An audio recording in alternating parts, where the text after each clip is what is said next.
Ito na mga kababayan yung mga developments tungkol sa kaso ni Digong sa Dahig, kung saan kasalukuyan siyang nakakulong. At sabi rito sa balita, ICC prosecutor to present witnesses, evidence, recordings versus Duterte. Yan mga kababayan, ang sabi ni ICC prosecutor Karim Khan, and really slams claims Duterte was kidnapped. Yung mga next to impossible claims mga kababayan, yun ang pinaninindigan ng prosecution ng defense ng kampo ni we adhere to the policy of cooperation in amity with all nations. Pinangaralan po ni Johnny Ponce Enrile yung mga so-called academicians and scholars. Walang-wala sila sa kalibre po. Ang kalibre ni Johnny Ponce Enrile kasing galing. Nagbabagang mga balita at pagtalakay sa mga isyu ng lipunan. Bulsa! Opinyon, banat at paglalantad sa katotohanan. Bulsa! What you see is what you get. You decide. Ito na mga kababayan yung mga developments tungkol sa kaso ni Digong sa Dahig, kung saan kasalukuyan siyang nakakulong. Ang sabi rito sa balita, ICC prosecutor to present witnesses, evidence, recordings versus Duterte. Yan mga kababayan, ang sabi ni ICC prosecutor Karim Khan. Kaya yung mga panawagan po dito sa ating bansa at sa ibang bansa ng mga OFWs na bring Duterte home. Malabo pa mga kababayan sa sabaw ng pusit ni Sara. Napakalabo na mga kababayan. Ang gawin ninyo, pagandaan ninyo ng mabuti ang inyong defense. Kasi sa bigat ng mga kaso at bigat ng mga ebidensya na ipipresenta ng prosecution panel, malamang sa malamang itong si Digong, habang buhay na po, hindi na siya makakauwi dito. Habang buhay na po siyang nasa ICC detention facility o diretso na siyang makulong for life. Yung pinangawakan ng defense na si Digong kinidnap, ganon din, malabo pa sa sabaw ng pusit, kasing itim ng political ads ni Amy. Yung claim na yon, binagbakan po ni Chief Presidential Legal Counsel Juan Ponce Enrile. And really slams claims Duterte was kidnapped. Yung mga next to impossible claims mga kababayan, yun ang pinaninindigan ng prosecution.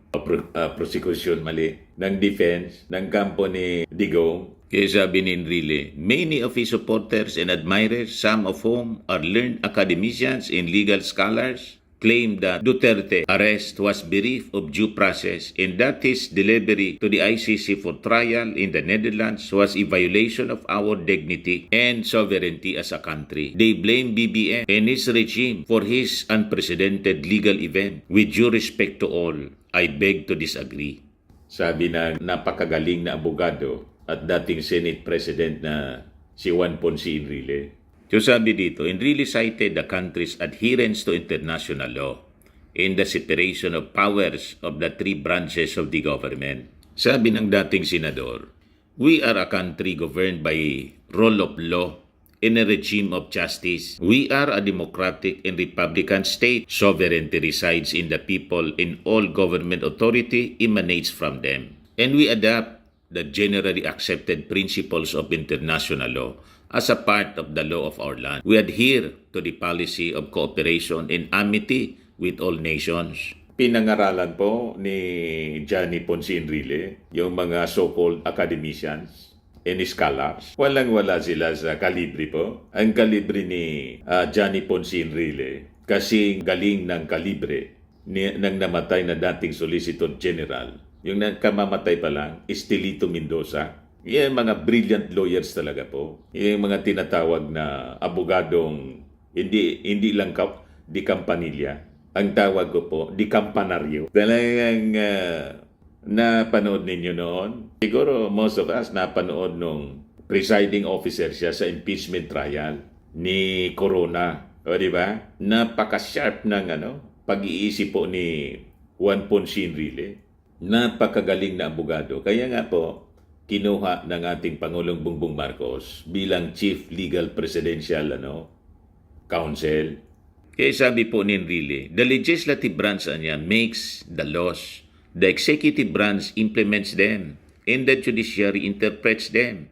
They operate on the basis of check and balance of power among them. Now, coming back anya to the ICC case of former President Digong, how can anyone validly claim that BBM kidnapped FPRRD and delivered him to the ICC for trial in the Netherlands in the face of all the constitutional principles I have recited and disposed in the provisions of Republic Act number 9861, especially Chapter 7 thereof? Yan ang puntos, mga kababayan. Yan ang tanong ni Enrile. Paano aniyang kinidnap? Na strictly observed dito ang ating mga batas. Enrile also mentioned Marcos Oz to faithfully and conscientiously deliver his duties as head of state when he assumed office in June 2022. Sabi po ng dating senador, my position is very simple. I will not burn the whole house to save the ass of a cause error, negligence, or hubris caused a fire in the kitchen. Ibig sabihin ng hubris, yung kahambugan, kayabangan. It is basic anya, though nearly an unwritten principle of statecraft, that the defense of the state is a prime duty of every government. Tama. Wala nga naman po. Malinaw na ginugulo ni Digong ng mga Duterte ang ating bansa. Ala nga naman po, walang gagawin yung ating Pangulo. That is the simple thing na gustong sabihin, ibig sabihin dito ni Johnny Ponce Enrile. Ang defense ng ating bansa, iyan ang prime duty ng ating gobyerno, ng ating Pangulo. Ang pinili nating leader po in the last election, si PBBM. Tapos, somebody na binigyan na natin ng pagkakataon to serve. Tapos na yung turno niya. Yun ang ibig ipaliwanag ni Johnny Ponce Enrile sa kanyang statement. Nanggugulo, nagwawala, at ang objective po, iupo yung kanyang anak na hindi man tumakbong presidente, kundi vice-presidente. Hindi makapagintay. Hayaan mo na patuloy lang siyang manggugulo at masunog ang ating buong bansa dahil sa kanilang mga personal na ambisyon. Of course, hindi yon papayagan ng ating Pangulong Bongbong Marcos. Sabi ko nga, in-underestimate nila yung kakayahan ng ating Pangulo. Ang tawag nila sa ating Pangulo, weak leader. Pero ang tanong, weak leader ang ating Pangulo? Siya lang, mga kababayan, ang nakapagpakulong ng dalawang pinakang-impluensyado, maimpluensyang tao. Sino? Si Kibuloy. Next, si Digong. O ngayon, weak leader pa ang ating Pangulo? Kung weak leader ang ating Pangulo, di hindi sana kayo iyak ng iyak dyan. Iyakan kayo eh. Ngayon, nasa dahig na si Digong. At sabi ng prosecutor na si Karim Khan, ICC prosecutor, the prosecution in the crimes against humanity charged against former President Rodrigo Duterte will present witnesses, thousands of pages of evidence, and nearly 16 hours of recordings at the confirmation hearing of the International Criminal Court. So sabi dito sa balita ng ABS-CBN, the prosecution presently intends to call a maximum of 2 witnesses to testify viva voce at the confirmation hearing. Yan po sabi ni ICC prosecutor Karim Khan sa pagsabing the public redacted version ng prosecution's response to the order seeking observations on matters related to the conduct of confirmation proceedings. Ang ibig sabihin po na viva voce, oral presentation of arguments. So sabi dito, at present, the prosecution has 129,359 items or 160,679 pages in its relativity database and further estimated 48,235 items, 100,864 pages held in another database that are currently in the process of being registered in the relativity database.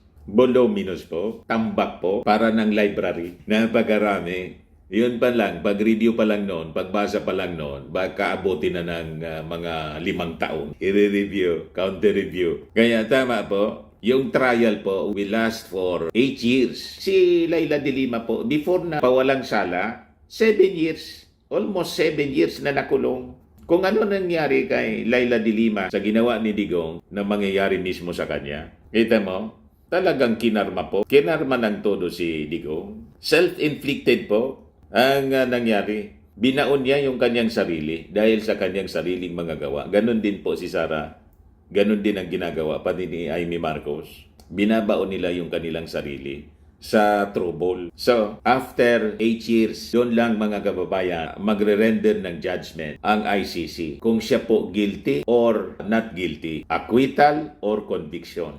Nakita niyo sa tindi ng napakakapal na mga documents, 100,000 pages. Sabi dito sa balita, Khan said the prosecution is still determining the overall quantity of written and non-written documentary evidence it intends to rely upon at the confirmation hearing. At a minimum anya, this will include the majority of the evidence cited in its application under Article 58 for a warrant of arrest against Rodrigo Roa Duterte, which comprises 421 pieces or 8,565 pages of written evidence, 9 photographs, and 30 or 15 hours and 55 minutes of audio-visual files. The prosecution also expects to rely upon further documentary evidence identified in its review of the collection and collected during its ongoing investigation, sabi po ni Khan. Itong audio recordings po na 15 hours, kasama dito yung mga pagmumura ni Digong, yung mga recorded na order niya na kill,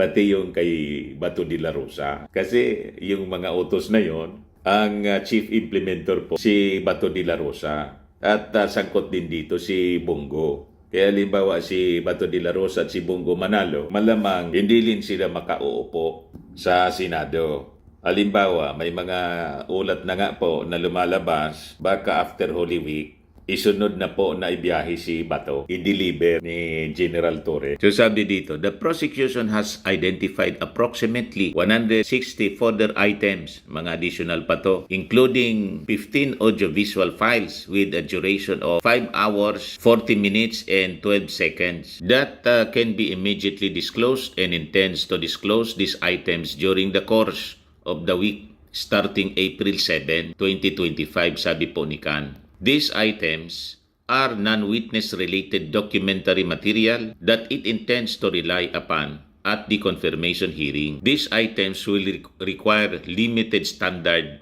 reductions.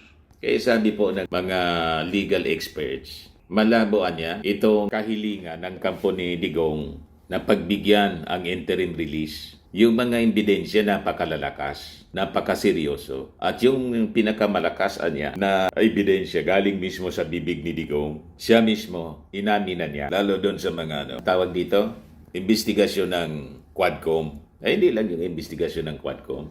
Mismo, recorded po ng government television, RTVN, PTV4, mga pribadong news organization. Lahat po recorded yung mga pag-utos na kill ni Digong. Ang nagkalat po sa YouTube. You see? Official declaration po. Mga official pronouncements. Kaya sabi ng mga legal experts, yung ebidensyang pinakamalakas niya, lumabas mismo sa bibig ni Digong. Pinahamak ni Digong yung kanyang sarili. Ganon din ang ginagawa ng kanyang anak. Pinapahamak niya yung kanyang sarili. Nawa na rin si Amy Marcos. Pinapahamak din ni Amy Marcos yung sarili niya sa pamamagitan po ng pagpalabas ng political ads na maitim. Na political ads na sabi ni Chis Escudero, huwag magpadala sa mga propeta ng kadiliman. Hindi yan galing sa akin Kay Chis Escudero po, propeta, mga propeta ng kadiliman. Tama pa? Ito naman po, Firmax Firming and Lifting Cream, pinapahid po sa mga pulses in affected area. Mainam po sa paninigas ng mga kaso-kasuan. Ito naman po, Automax Radiant Serum. Sa mukha naman yung application. Anti-aging po siya. You will look 10 years younger than your age. Sa mga cancer patients naman po, baka lang gusto ninyo itong itry. Neng siya red mixed fruit drink. Hindi mo po siya gamot, food supplement siya. Kaya lang, gawa siya mga kababayan sa goji berry. Yung goji berry, may anti-cancer properties. O ngayon, yung mga inquiries ninyo, dumiritso na lang kayo sa aming messenger sa Facebook para masagot namin agad. Ayos pa? Ayos na ayos niya, Mr. Maravilla. At sa mga naghanap po ng malinis and spacious fitness gym, pumunta lang po kayo sa aming Colossal Fitness Gym. May Grab car rental din po kami. Ito naman po yung bago naming product na binibenta online. Eye Glow Serum, whitening po siya. Tingnan ninyo yung epekto sa aking anak na architect before and now. Yung mga inquiries po ninyo, dumiretso na lang kayo sa kanyang Facebook account, Riz Maravillas.